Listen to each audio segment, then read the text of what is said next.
Harmon. Last night, the House agreed that there should be an EU referendum, but it's got to be...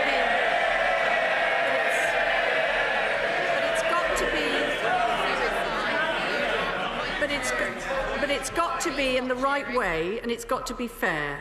Firstly, the issue of who can vote. Why won't he let 16 and 17-year-olds vote? This is about the future of our country. They did in the Scottish referendum. It's their future too. Well, first of all, can I thank the Honourable Lady and all those Labour MPs who joined us in the division lobbies last night. After 5 years of opposing a referendum, to watch them all trooping through, it was the biggest mass conversion since that Chinese general baptised his troops with a hosepipe. It was very impressive. On the issue of 16 and 17-year-olds, I believe this House should vote on that issue. The Conservative manifesto is clear, and my position is clear. I think we should stick with the current franchise and 18, but the House of Commons can vote. Harmon. Can I just say, in his initial response to my question, that he won the election, he's the Prime Minister, he doesn't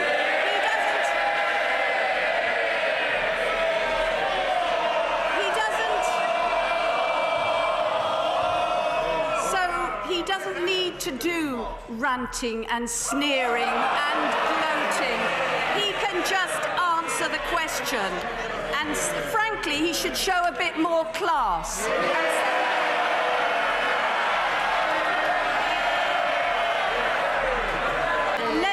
Let me ask him about another election promise.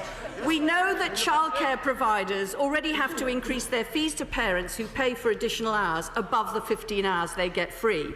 Given the free entitlement is going up to 30 hours, how can he guarantee that families will genuinely benefit from this and won't just end up being hit by increased fees elsewhere? Well, what's going to happen is, first of all, we have a review of the fees that are being paid by the government to childcare providers, because I want this to be quality childcare. Second of all, we've got the increase from 15 to 30 hours, which will be of real benefit to working families. And third of all, we've got this new tax relief coming in, so if you spend up to £10,000, you get £2,000 back. What this will mean is that families under this government will have far greater choice on childcare, far greater resources on childcare, and they, rather like the Honourable Lady for Peckham, who said the other day, a greater number of people feel relieved that we're not in government. I suspect those parents will feel the same way. Harmon. He just can't help himself but gloat, can he? Go right ahead and gloat, but why shouldn't he just answer the question about childcare? We know, and perhaps we can have an answer rather than a gloating session for the next question. I'll try again. We know that often grandparents help out. Most parents say they just couldn't manage without the grandparents. But increasingly, those grandparents are not retired, they are themselves working. So will the Prime Minister agree to look at how we can help grandparents get flexibility at work, like allowing them to share parental leave? Well, I'm certainly happy to look at that, because the right to request flexible working is something that this government has championed. And I'm sorry if the Right Honourable Lady thinks I'm gloating. It must be the first time someone's ever been accused of gloating while quoting the Leader of the Opposition.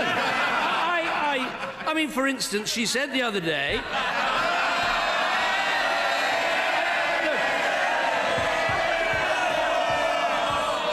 She said people tend to like a leader who they feel is economically competent. You know, I think she's been talking a lot of sense, and I'm going to be quoting her. I'm going to be quoting her as often as I possibly can. Will the Prime Minister take the opportunity to praise all employers who deliver the living wage? I'm very happy to praise all those employers who deliver the living wage. That has long been the Conservative position. It's set out in the manifesto, and I'm proud to say that as Prime Minister, and I hope this isn't gloating, number 10 is a minimum wage employer too, a living wage employer too. As Perhaps I should point out to the right honourable gentleman, is this House a living wage employer as well? Mr Angus Robertson. However, the Scottish Government is the only government in the UK as a whole that is an accredited living wage employer. Could the Prime Minister tell us when he will ensure that all UK government departments, all agencies and all employees will receive the living wage? Well, we do want to make progress. Obviously, the Scottish Government has the advantages of the additional funding it's been getting under this government. And I do notice that consensus in the Scottish National Party is rather broken down over full fiscal autonomy. Because, of course, if they got full fiscal autonomy, they probably wouldn't be able to afford to be a living wage employer. I've been following these things closely. The new Member of Parliament for East Lothian has called the policy economic suicide. The new Member of Parliament for Edinburgh East has called full fiscal autonomy a disaster. It seems to be that the Scottish National Party's new approach is to demand something they don't want and then to complain when they don't get it. As the new MP, I am still wondering if the Prime Minister actually answered the question during the question.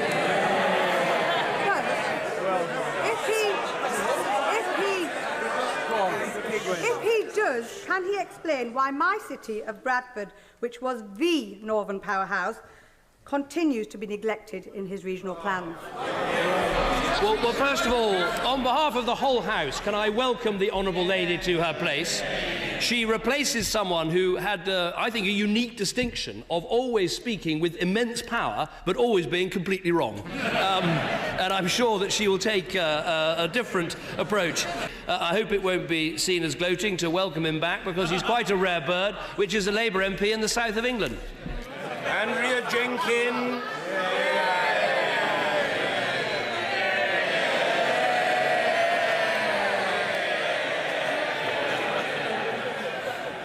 Thank you, Mr. Speaker. In my constituency of Morley and outwards, one of the issues that is consistently one of the issues that is constantly raised on the doorstep is economic migration from within the EU. The government has already taken steps and clear action to reduce incentives which draw migrants from within the European Union. But could you tell me what further steps have been taken to tackle economic migration from outside the EU? Can I welcome the Honourable Lady to her place? I have to say that her election result was one I was dreaming of, and I'm very, very grateful for. Mr Douglas Carswell. At the time of the Bloomberg speech, the Prime Minister promised that he would seek the repatriation of power from Brussels. Power, he said, must flow back to the Member States. Social and employment law, he specifically promised, would be returned to Britain. Why is he not even asking for this anymore? Well, first of all, can I welcome the honourable gentleman back to this place? He's made some history because, as a party of one, he's managed to have a backbench rebellion, which is something to be admired. When is the Prime Minister handing the baton to Boris? Well, we benefit hugely from having Boris's wisdom now back in this House. And the baton that I'm interested in seeing is the moment at which Boris passes the baton to another Conservative Mayor of London.